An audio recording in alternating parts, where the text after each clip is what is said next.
Selamat datang dalam pembelajaran daring kelas 5. Assalamualaikum warahmatullahi wabarakatuh. Selamat pagi dan salam semangat anak-anakku kelas 5. Bagaimana kabar kalian? Semoga kalian selalu sehat. Kita awali pembelajaran hari ini dengan berdoa agar kalian diberikan kemudahan untuk berpikir dan menerima ilmu yang bermanfaat.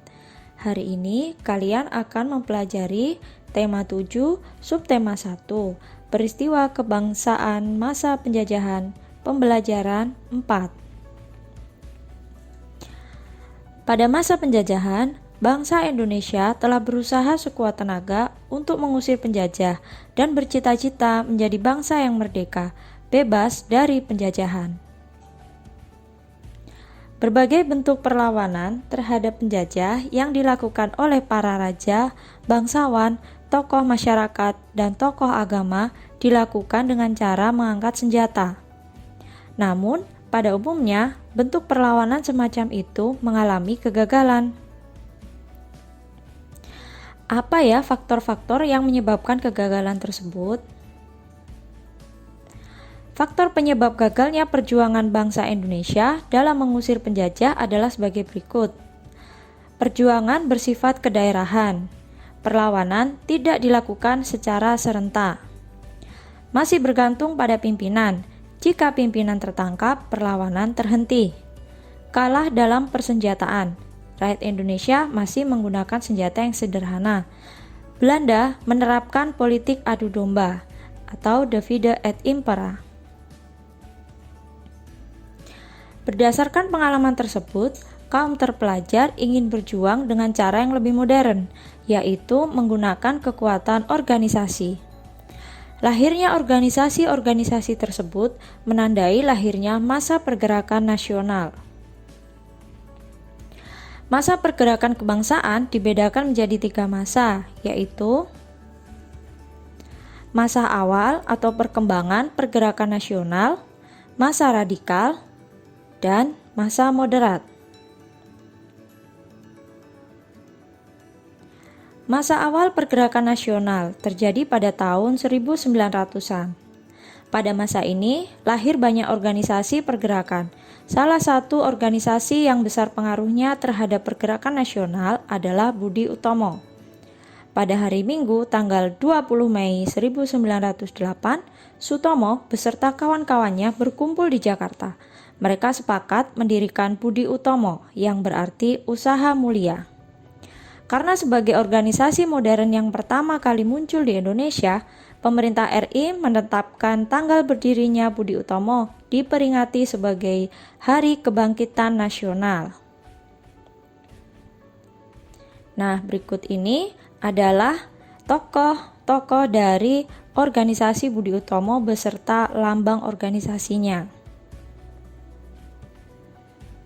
Masa awal radikal tahun 1920 hingga 1927-an. Perjuangan bangsa Indonesia melawan penjajah pada abad ke-20 disebut masa radikal karena pergerakan-pergerakan nasional pada masa ini bersifat radikal atau keras terhadap pemerintah Hindia Belanda. Mereka menggunakan asas non-kooperatif atau tidak mau bekerja sama. Masa moderat terjadi pada tahun 1930-an. Sejak tahun 1930, organisasi-organisasi pergerakan Indonesia mengubah taktik perjuangannya. Mereka menggunakan taktik kooperatif atau bersedia bekerja sama dengan pemerintah Hindia Belanda. Sejauh mana pemahamanmu tentang bacaan tadi? Yuk kita cek sama-sama. Nah, coba kalian menjawab pertanyaan-pertanyaan berikut ini. Mengapa berbagai bentuk perlawanan terhadap Belanda sering mengalami kegagalan? Apa saja tadi faktornya, anak-anak? Nah, faktornya sebagai berikut. Perjuangan bersifat kedaerahan, yaitu masih dilakukan di daerahnya masing-masing. Perlawanan tidak dilakukan secara serentak. masih bergantung pada pimpinan, kalah dalam persenjataan. Belanda menerapkan politik adu domba. Bagaimanakah perubahan strategi perlawanan terhadap Belanda dilakukan oleh kaum atau golongan muda terpelajar? Kaum terpelajar ingin berjuang dengan cara yang lebih modern, yaitu menggunakan kekuatan organisasi. Peristiwa apa yang menandai lahirnya masa pergerakan nasional? Peristiwa apa tadi? Ya, benar. Berdirinya organisasi Budi Utomo pada tanggal 20 Mei 1908. Jelaskan pembagian masa pergerakan nasional. Tadi ada 3 ya. Masa awal pergerakan nasional tahun 1900-an, masa awal radikal tahun 1920 hingga 1927-an, dan masa moderat tahun 1930-an. Peristiwa apa yang menjadi latar belakang ditetapkannya Hari Kebangkitan Nasional? Jelaskan alasannya.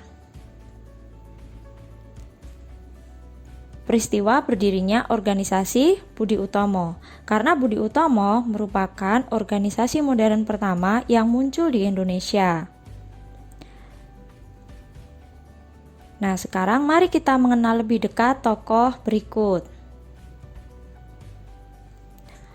Nama tokoh berikut adalah Dr. Sutomo, asal tokoh dari Nganjuk, Jawa Timur.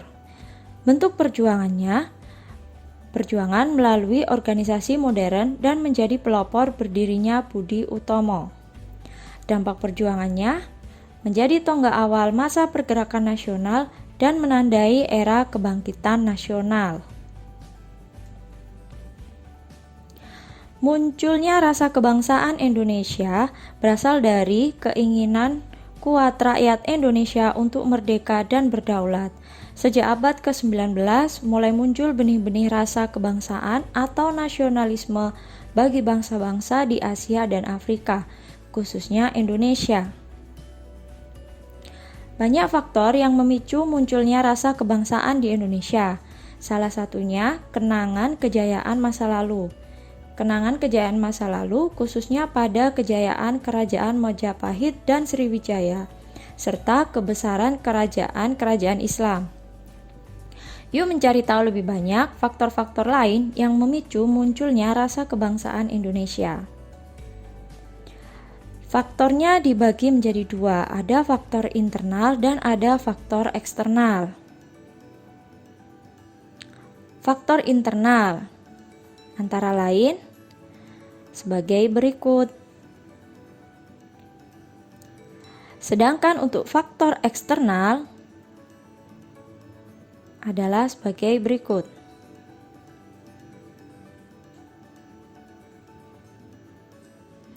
Perkembangan masyarakat Indonesia pada masa munculnya rasa kebangsaan terjadi di berbagai bidang kehidupan, di antaranya sebagai berikut. Ada di bidang pendidikan. Di bidang pendidikan menyebabkan munculnya para cendekiawan, sehingga menjadi pelopor terbentuknya organisasi-organisasi pelajar. Contohnya seperti tadi, yaitu organisasi Budi Utomo. Kemudian di bidang ekonomi, ada upaya untuk penghapusan eksploitasi ekonomi asing. Tujuannya untuk membentuk masyarakat yang bebas dari kesengsaraan dan meningkatkan taraf hidup bangsa Indonesia. Selanjutnya di bidang politik, banyak muncul organisasi pergerakan yang menyuarakan aspirasi rakyat pribumi yang telah hidup dalam penindasan penjajah. Selain itu, muncul paham-paham baru seperti nasionalisme, liberalisme, sosialisme, demokrasi, dan Pancasilaiisme.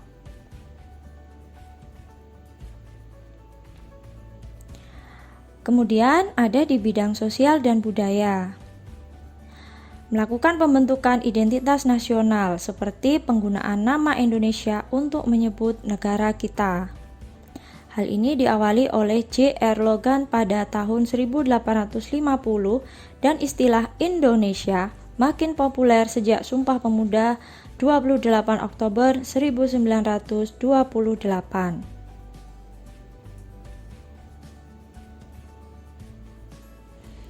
Sejak dirintisnya organisasi yang bersifat nasional, Budi Utomo, pemuda juga tergugah untuk membentuk organisasi-organisasi yang memperjuangkan nasib bangsa Indonesia.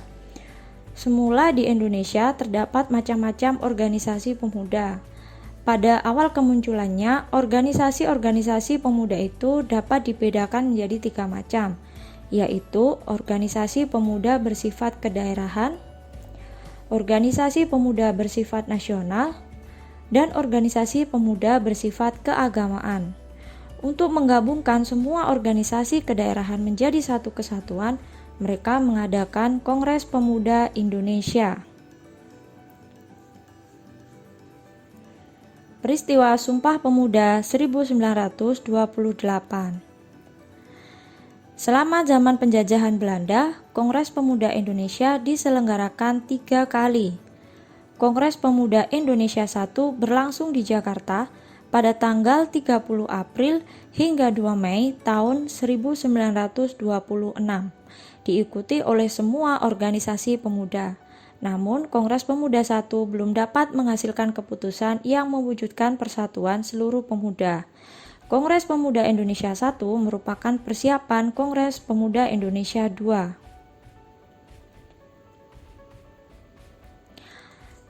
Kongres Pemuda Indonesia II berlangsung di Jakarta pada tanggal 27 sampai 28 Oktober. Pusat penyelenggaraan kongres tersebut di Gedung Indonesia Club di Jalan Keramat Raya 106, tetapi keseluruhan sidang diselenggarakan di 3 tempat. Pemuda bekerja keras mempersiapkan segala sesuatu yang diperlukan, termasuk menyusun panitia kongres. Pada malam penutupan tanggal 28 Oktober 1928, Kongres Pemuda Indonesia II mengambil keputusan sebagai berikut. Menerima lagu Indonesia Raya ciptaan W.R. Supratman sebagai lagu kebangsaan Indonesia. Menerima Sang Merah Putih sebagai bendera Indonesia. Semua organisasi pemuda dilebur menjadi satu dengan nama Indonesia Muda. Berwatak nasional dalam arti luas. Diikrarkannya Sumpah Pemuda oleh semua wakil pemuda yang hadir. Nah, anak-anak, berikut ini adalah isi dari Ikrar Sumpah Pemuda. Sehingga sampai saat ini pada tanggal 28 Oktober diperingati sebagai Hari Sumpah Pemuda. Peristiwa Sumpah Pemuda menunjukkan adanya rasa persatuan dan kesatuan di antara para pemuda yang berbeda ras, suku, golongan, dan agama. Memang demikian seharusnya, walaupun berbeda ras, suku, golongan, dan agama, tetapi derajat kita sama sebagai manusia. Tidak ada manusia yang lebih tinggi dan tidak ada yang lebih rendah. Perbedaan antara satu suku dan suku lainnya hanya terletak pada bahasa dan adat istiadatnya serta sistem kekerabatan.